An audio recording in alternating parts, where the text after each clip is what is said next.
BNP চাইলে 5 আগস্টের পরই সরকার গঠন করতে পারত।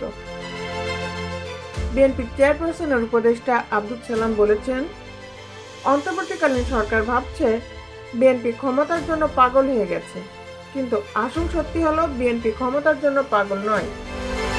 বিএনপি চাইলে গত 5 আগস্টের পর সকল আন্দোলনকারী দলকে সাথে নিয়ে জাতীয় সরকার গঠন করতে পারত, কিন্তু তা করেনি। আমাদের বিশ্বাস 3 মাস, 6 মাস, 1 বছর পর যখনই নির্বাচন দেন না কেন বিএনপি ক্ষমতায় আসবে।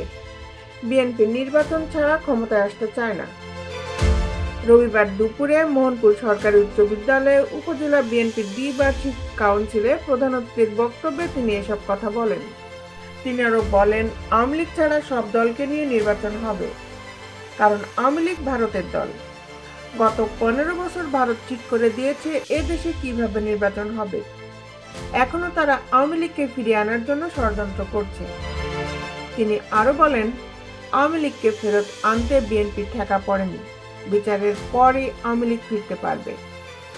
সমাবেশে আব্দুল সালাম বলেন, 1971 সালে দেশ স্বাধীনের পর আওয়ামী লীগ ভারতকে খুশি করতে সেনাবাহিনীকে ধ্বংস করার জন্য রক্ষী বাহিনী গঠন করেছিল, আর গেলবার আওয়ামী লীগ সেনাবাহিনীকে দুর্বল করতে বিডিআর বিদ্রোহের নাটক সংগঠিত করেছে। বিএনপির চেয়ারপারসনের উপদেষ্টা বলেন, ভারত বিএনপিকে রাজনীতি থেকে সরানোর জন্য আন্তর্জাতিকভাবে ষড়যন্ত্র করে 1-11 সংগঠিত করেছিল।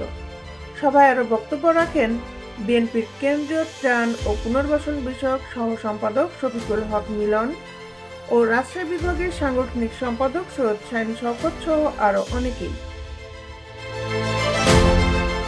দেশ বিদেশের আপডেট নিউজ পেতে আমাদের সাথেই থাকুন। Justice television, Dhaka.